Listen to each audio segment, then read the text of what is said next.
Welcome back to Hello Mizoram. This is part 2 of our 3-part Mizo origin myth series, and this time we'll be talking about one of the most interesting and well-known stories in our Mizo folklore. Today we're talking about CHHINLUNG UNCOVERED. While some believe it's a historical fact, for others it's purely myth. But regardless, for centuries, it has become the origin story for all of the different tribes that fall under the large Mizo umbrella, which some have referred to as the Chin, Lushai, Kuki ethnic group that we find in Mizoram and its neighbors today. But first, it may help to know what the words actually mean. So, Chin in the Mizo dialect means a lid or to cover, and Lung means stone. So CHHINLUNG literally has been translated to covering stone or covered stone. Now, when the tribes say that they are CHHINLUNG UNCOVERED, it means that their tribe has come out from CHHINLUNG. However, a very important disclaimer here. The CHHINLUNG story, as we've mentioned, has been widely adopted by all the various tribes that are Zawla, which means all the different tribes that consider themselves branches of the larger Zo ethnic family tree. So, as you can imagine, there is a wide array of variation as to how this story is told and by whom. So while it's near impossible to be able to capture every single variation of this incredible story, we hope that by breaking down just a few of what those accounts look like, we can get a better sense of just what this story meant to our Mizo ancestors and how they perceived their history. Let's begin with the most well-known iteration of the CHHINLUNG story. While some versions suggest that the whole world was populated with all humankind, the most famous retelling that pertains to this day, especially in Mizoram, has to do with how the various Mizo tribes emerged from this great stone. Like we covered in our last video, following the events of the Tianjin event, when the whole world was shrouded in darkness and every living thing was turned into beasts and birds, and every dead thing sprung to life, it so happened that after a while, the world was repopulated again when all kinds of different tribes started issuing out from a large stone cave. They came out 2 by 2 from each tribe until finally the couple from the Ralte tribe came out. The story goes that the Ralte couple were so loud and made so much noise that the keeper of the stone, sometimes alluded to as Patian, which is the Mizo word for God, decided to close the entrance to the cave with another large round stone. Now, the prevalence of this story and the many variations of it can be seen way back.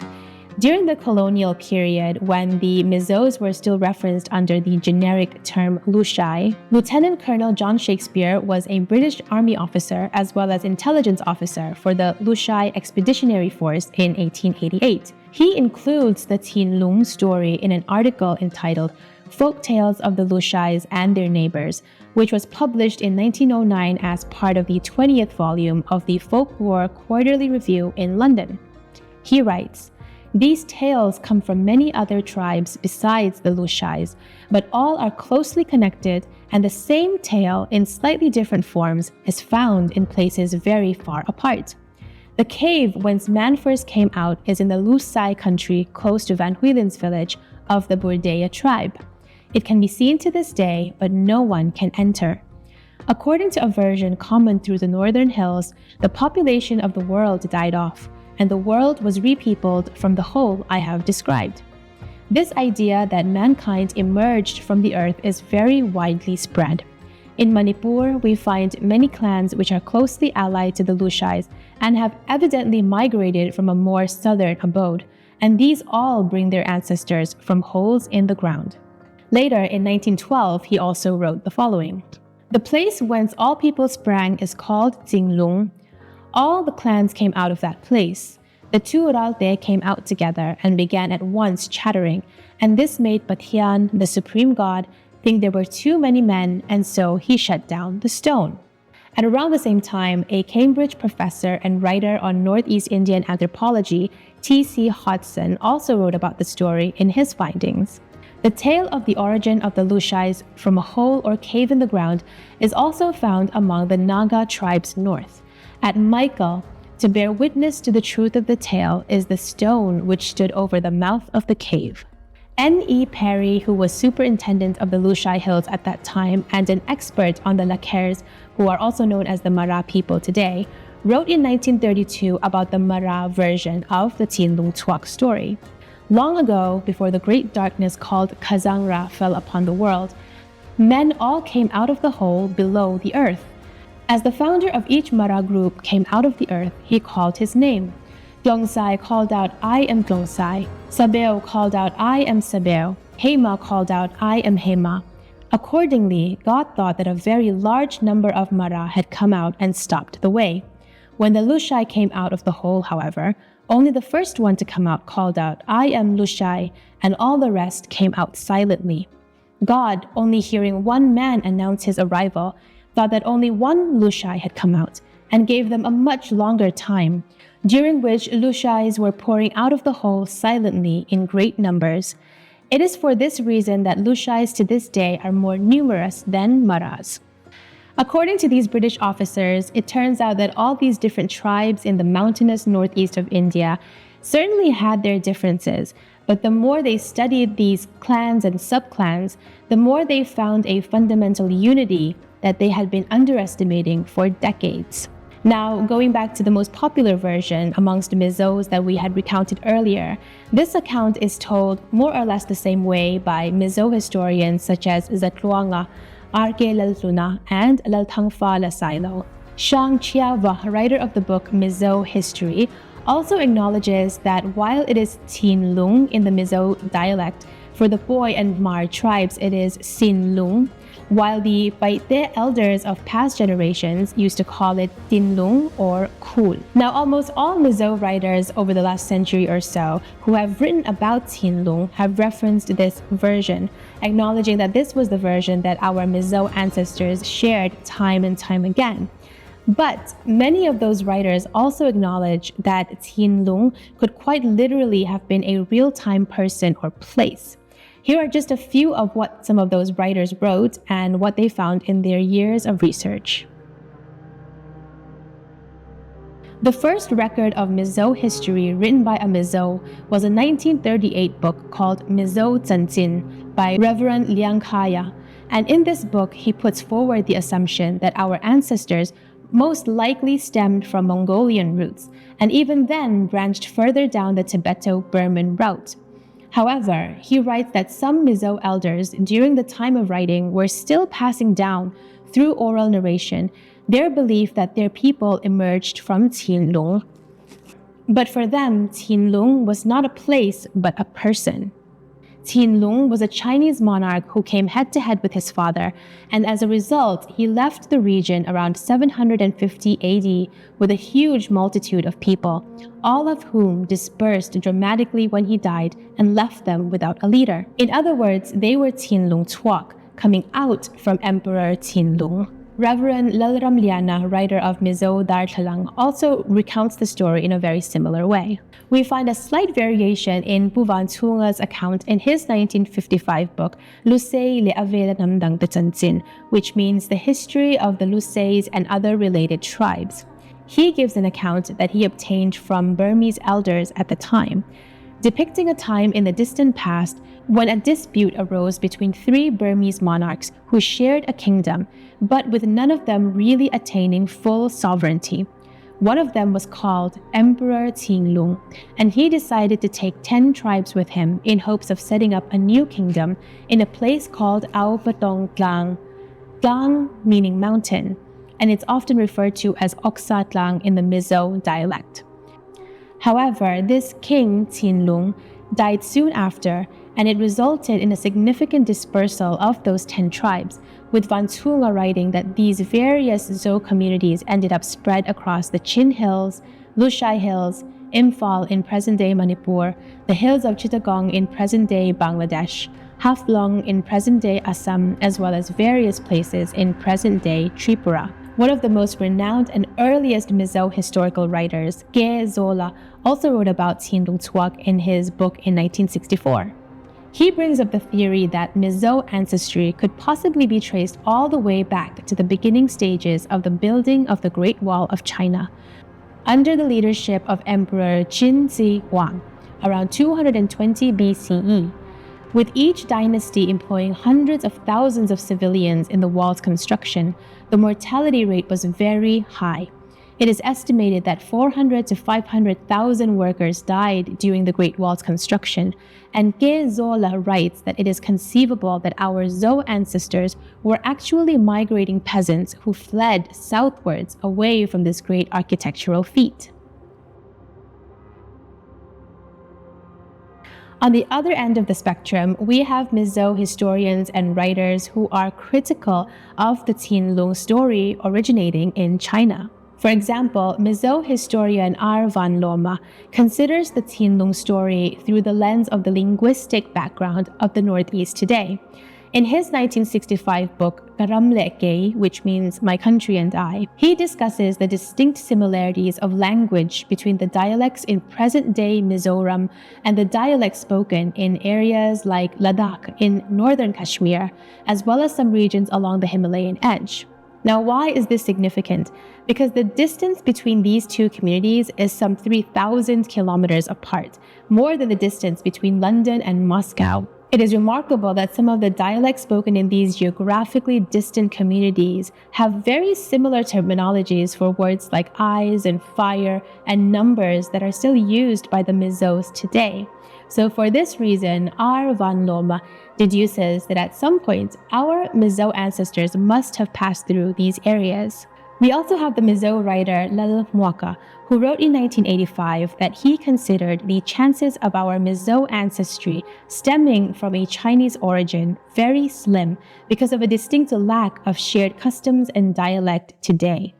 Instead, he argues that our ancestry lies much more strongly in Mongolian roots, with a possible migration along the Hindu Kush mountain ranges, along the Ladakh and Indus River valleys, through the Brahmaputra River, finally arriving to the famed CHINLUNG region that they believe to be in present-day Burma.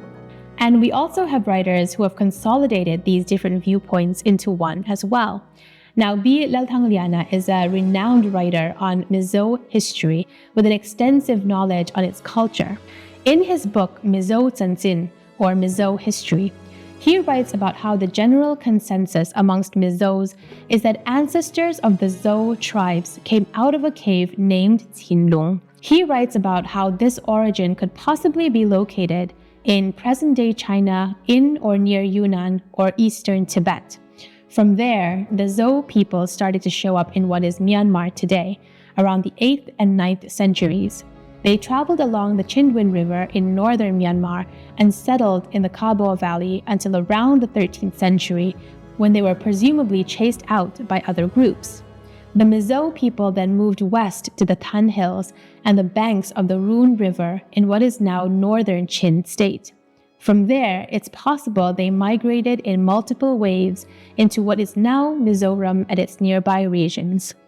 From B. Lalthangliana's perspective and his years of research, we can generally assume that the Mizos of today fall under the Mongoloid branch of the larger Mongol race, while our linguistic background is most likely from the Tibeto-Burman language family. Now, interestingly, we may have some science that can back those last few theories up.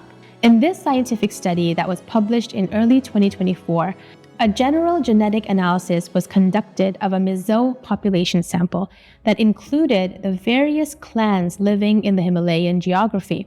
Here are some of the highlights.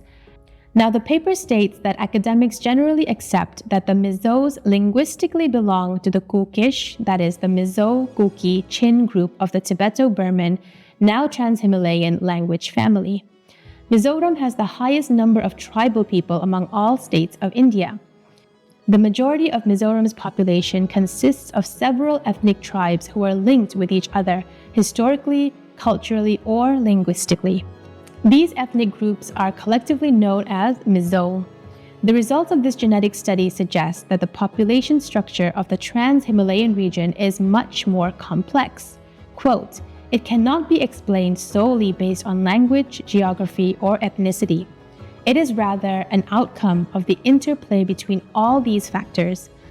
Analysis detected 7 genetic clusters among the Mizo clans, indicating a complex genetic structure within the population." Unquote. Now, for the Chin ethnic group, the majority of whom live in Chin state in present-day Myanmar, the CHINLUNG story is very important. For example, the Chin Human Rights Organization has a website explaining that many Chin scholars, researchers, and groups accept the CHINLUNG story not only as myth, but as a historical fact. They refer also to a memorandum that was submitted to the Prime Minister of India, stating that traditional memory claimed that the remote origin place of the Chin was a real cave in China, where, for fear of enemies, they hid themselves.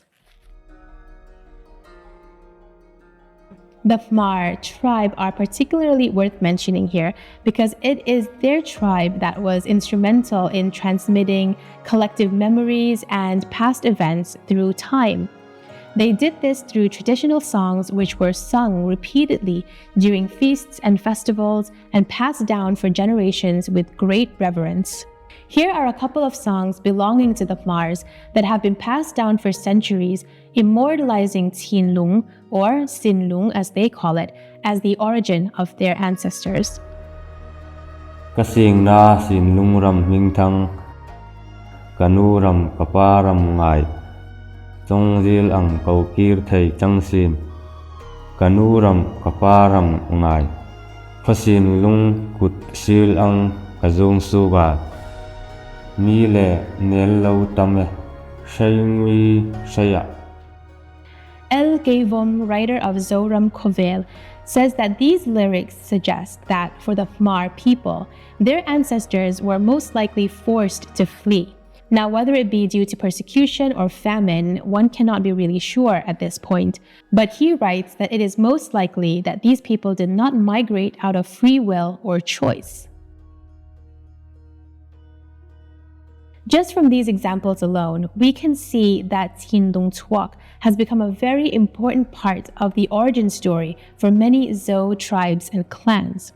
Now, in 2015, a writer and scholar by the name of Joy Batwal wrote a book called Being Mizo.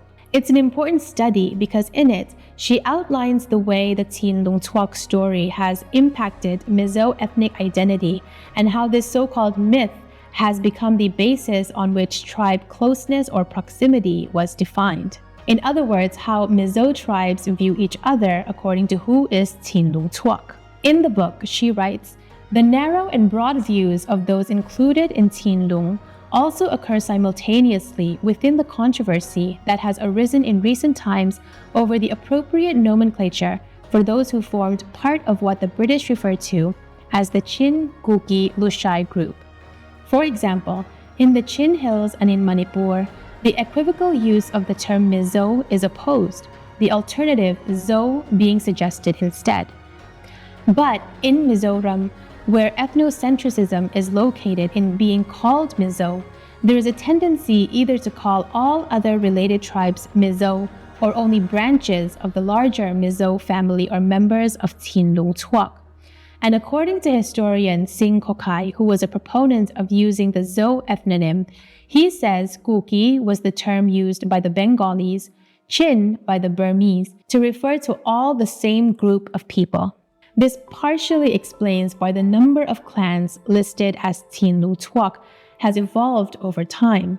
For example, in 1938, Pastor Liang Kaya listed 17 tribes at the time, but decades later would be expanded by B. Lalthangliana to include many more. What has become clear over the last century or so is that the CHINLUNG story is very important for the myriad of tribes that live in this region, exactly because the story has evolved and shifted over time. It has become, as Joy explains it, a template for expressing inclusion, as well as for others to express exclusion. What numerous scholars seem to at least agree with is that the purpose of the CHINLUNG theory, any or all of them, is that they don't so much need to be proven to be true, but they prove necessary for the wide array of the Mizo, Chin, Kuki tribes with all their branches to have this story as an important tool for self-identification and self-actualization. Now we know that there are probably still dozens more variations to the CHINLUNG story, but for now we'll have to stop there. Thank you so much for watching and learning along with us, and we hope to see you next time for the third and last part of this Mizo Origin Myth series. See you next time on Hello Mizoram!